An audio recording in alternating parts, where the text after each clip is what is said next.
Jadi karena pers itu lahir bersamaan dengan mesin cetak, dari kata press menjadi pers, otomatis bersamaan pula dengan landasan berpikir orang-orang Eropa, yaitu landasan berpikir materialistik. Sehingga definisi fakta, verifikasi terhadap fakta, itu yang dimaksud adalah fakta yang terindera. Itu yang selama ini jarang kita perhatikan. Maksudnya ini terindera ini gimana? Yang bisa dilihat mata, didengar telinga, diverifikasi secara material atau verifikasi materi. Sehingga kita harus membuka kemungkinan-kemungkinan tambahan, yaitu verifikasi faktual materialis ini harus ditambah juga dengan kaidah-kaidah logika, kaidah rasionalitas, itu yang berkaitan dengan berpikir yang benar, yang berkaitan dengan tata kelola isi kepala. Juga harus ditambah dengan kaidah-kaidah epistemologi, yaitu berdasarkan terminologi masing-masing ilmu pengetahuan.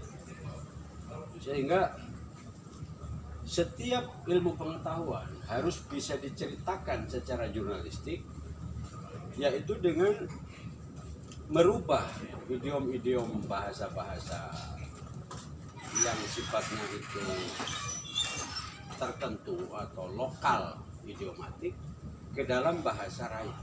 Sehingga setiap ilmu di dalam epistemologi itu memungkinkan untuk diakses oleh rakyat karena dia menggunakan bahasa-bahasa jurnalistik. Hanya persoalan gradasi bahasa. Itu kalau kaidah epistemologis mau dimasukkan ke dalam kaidah jurnalistik.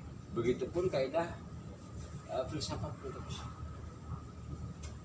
Kaidah filosofis, karena kita ini filsafat Pancasila, harus juga dimasukkan di sini dalam kaidah baru yang nanti bisa kita jadikan, sehingga berita-berita ini ada dia punya hierarkinya.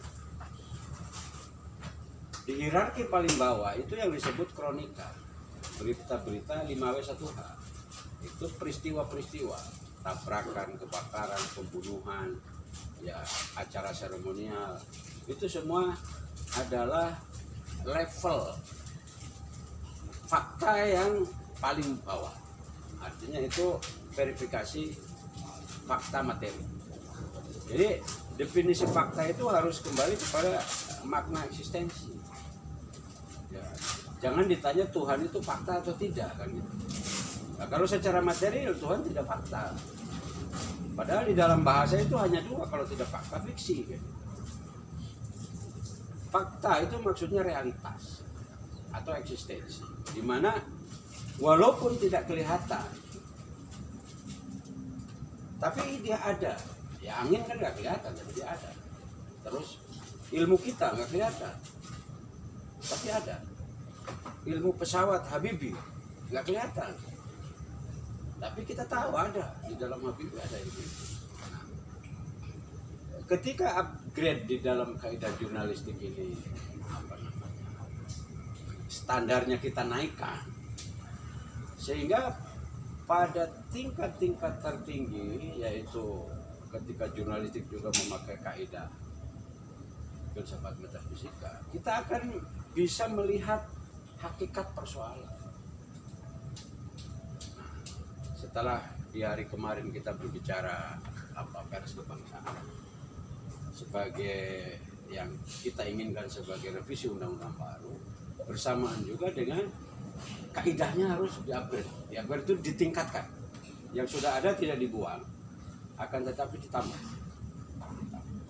kapasitasnya juga dengan menambah kaidah logika, kaidah epistemologi, kaidah filosofis. Nah, ketika memahami ini, nanti seorang wartawan itu legal berdasarkan dia punya kartu kompetensi. dia punya perusahaan berbadan hukum. Itu tetap sisi legalnya. Sehingga dari persoalan yang kemarin kita bicara, sekarang kita bicara di persoalan ya bagaimana metodologinya atau kaidah jurnalistiknya kita tingkatkan. Kemudian pemahaman baru terhadap etika jurnalistik. Karena kalau kaidah itu berbicara soal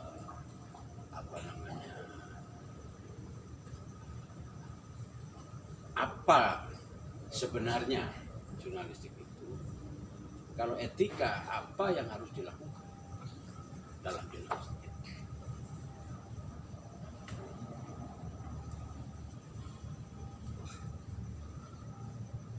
Lanjut.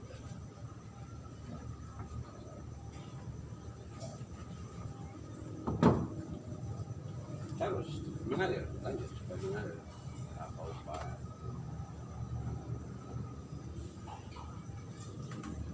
Saat ini yang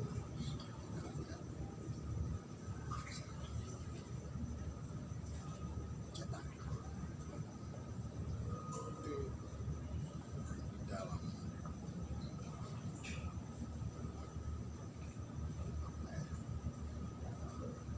sudah hampir tidak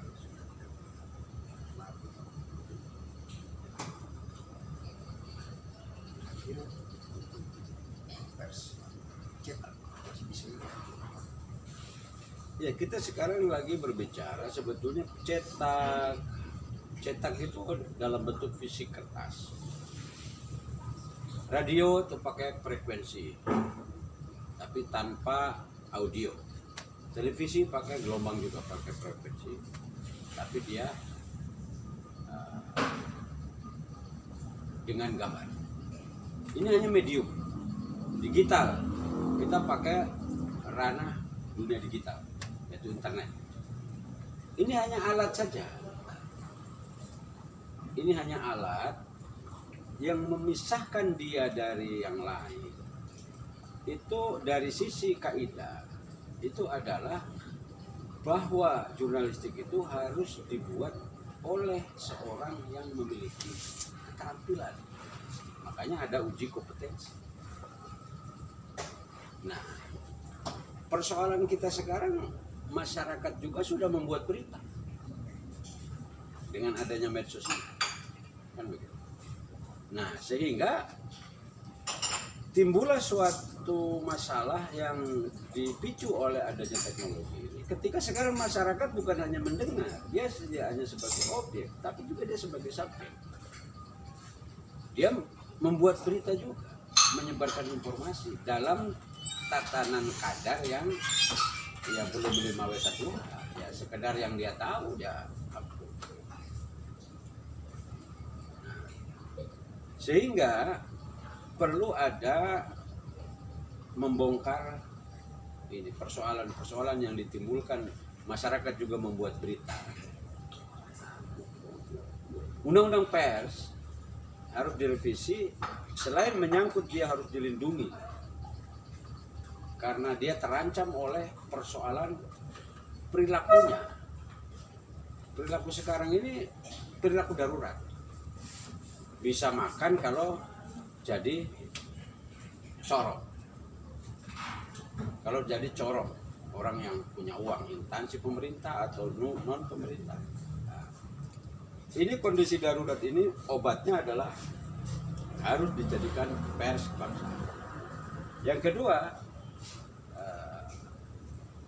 pers itu sendiri, ya kita kan kalau pers kebangsaan ya kita definisikan kaidahnya lagi.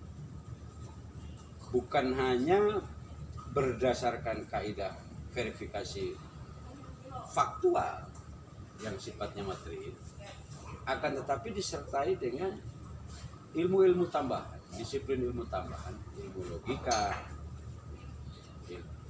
dan ilmu-ilmu lain yang sifatnya seluruh ilmu-ilmu yang ada di dalam epistemologi dan kaidah filosofi. Itu supaya nanti karya jurnalistik juga ada rentang-rentang. Batasannya apa? Batasannya kita kembali kepada awal lahirnya pers di Indonesia, yaitu pers kebangkitan nasional. Masuk di zaman Jepang, sudah masuk di pers pergerakan. Masuk di zaman perang revolusi, setelah merdeka masuk pers revolusi. Di zaman Indonesia sudah punya DPR, masuk pers liberal. Masuk pers Soeharto, pembangunan. Sekarang sudah setelah pembangunan masuk ke industri pers. Sekarang mati semua industri itu karena dijemput oleh zaman digital, zaman disrupsi, di mana rakyat sendiri atau masyarakat sendiri membuat berita. Lalu akan diletakkan di mana? Ketika masyarakat membuat berita, nanti itu pers atau bukan?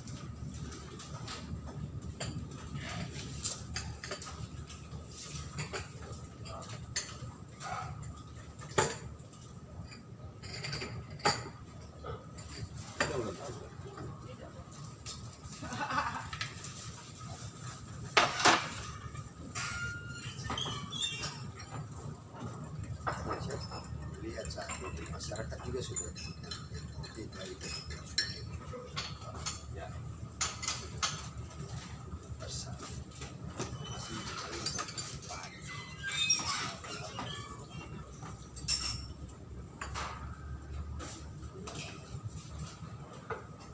Masyarakat ini perlu dilindungi dengan undang-undang pers karena ini terkait dengan aib.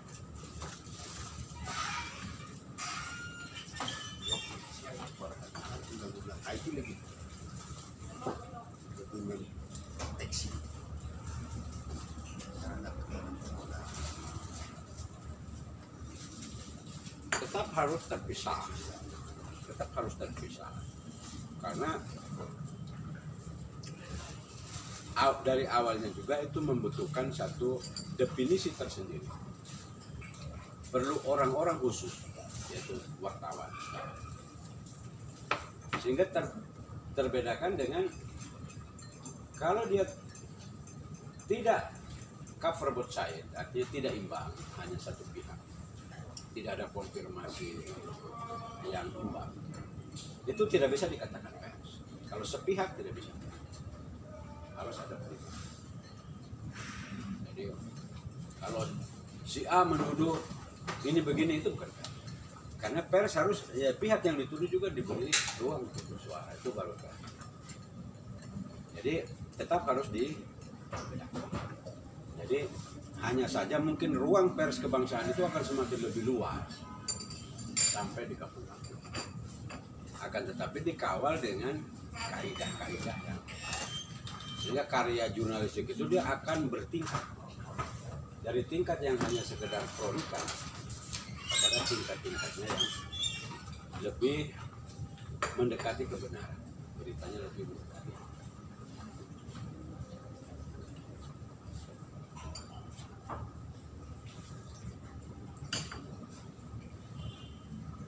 Ngopi. Tangguh.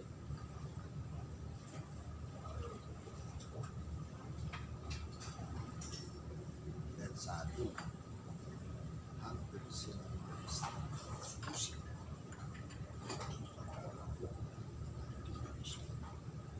memiliki pers.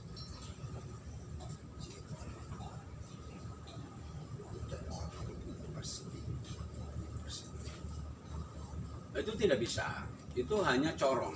Itu sama saja, humas sekarang kan nggak perlu punya mesin cetak kayak dulu, nggak perlu punya radio dulu. Kalau sekarang humas punya .com sendiri, punya website sendiri, punya YouTube sendiri, punya medsos sendiri.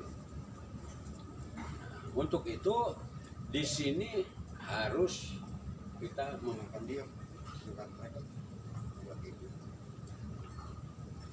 tidak aturan juga tidak dihargai. tidak, karena mereka ini kan diatur oleh institusinya sendiri.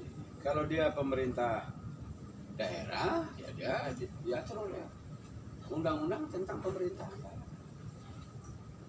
Kalau dia Pertamina ya dia masuk di undang-undangnya BUMN.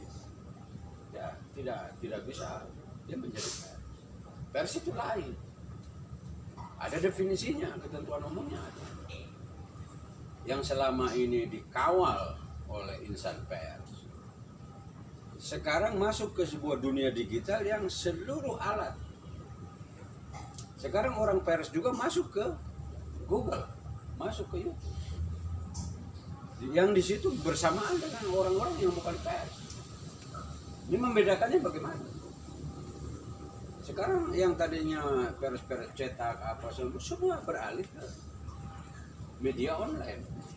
Nah, media online ini kita mau memisahkannya bagaimana? Cara pemisahannya harus dua. Pertama regulasi, kedua menegakkan kaidah. Kaidah ini harus kita sempurnakan, harus kita upgrade. Kita tidak berkiblat kepada barat yang positivistik dan materialistik, tapi kepada Indonesia yang lebih yang memasukkan nilai-nilai kita. Kita bukan harus ngekor ke sana. Kita harus sadar bahwa saatnya kita berhenti mengingat. Karena dengan jurnalistik yang hanya definisi fakta itu adalah fakta materi atau fakta positifis, hanya yang terindra saja atau terdengar, terlihat, teraba. Kalau tidak itu dinyatakan tidak ada. Ini memang kondisi ini harus tata. Ini menjadi Pers kita ini sudah usia sama dengan negara. lebih karena pada saat mendiri justru yang menggagas kebangsaan itu para wartawan. Soekarno menulis, Hatta menulis, Cokro Aminoto, semua, Cipto Adinegoro, orang-orang pintar yang menggagas kebangsaan, yang ada Sumpah Pemuda, itu semuanya orang-orang yang punya pendidikan. Karena di abad sebelumnya mereka berjuang pakai bambu runcing, pakai golok, pakai keris, pakai ujung senjata. Nah, tidak mempan. Dia ubah ke ujung pena. Jadi masalah pembentukan bangsa ini yang membangun bangsa ini wartawan. Cuma definisinya sekarang ini kerdil karena terjebak hanya 5 orang satu.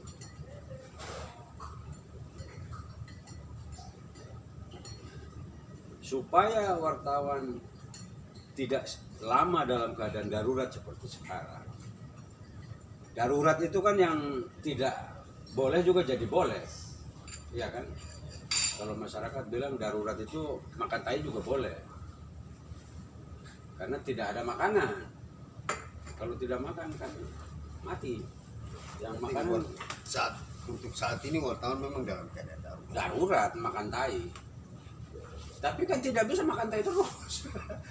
Darurat yang bagaimana lagi kan begitu. Ya, Mungkin karena pengaruh. tidak, memang zamannya di seluruh dunia juga begitu. Hanya kita yang harus mengolah kekiniannya bagaimana. Itu regulasi. Yaitu revisi undang-undang, duduk baik semua dengan hikmat, wisdom, kebijakan. Bagaimana? Nah, kita bicara di sini itu tadi. Kalau kaidahnya tidak di-upgrade, kita hanya mengekor kepada materialisme barat, hampir nggak ada gunanya. Kita kan harus bisa menyajikan sesuatu yang katakanlah kebenaran itu nggak ada.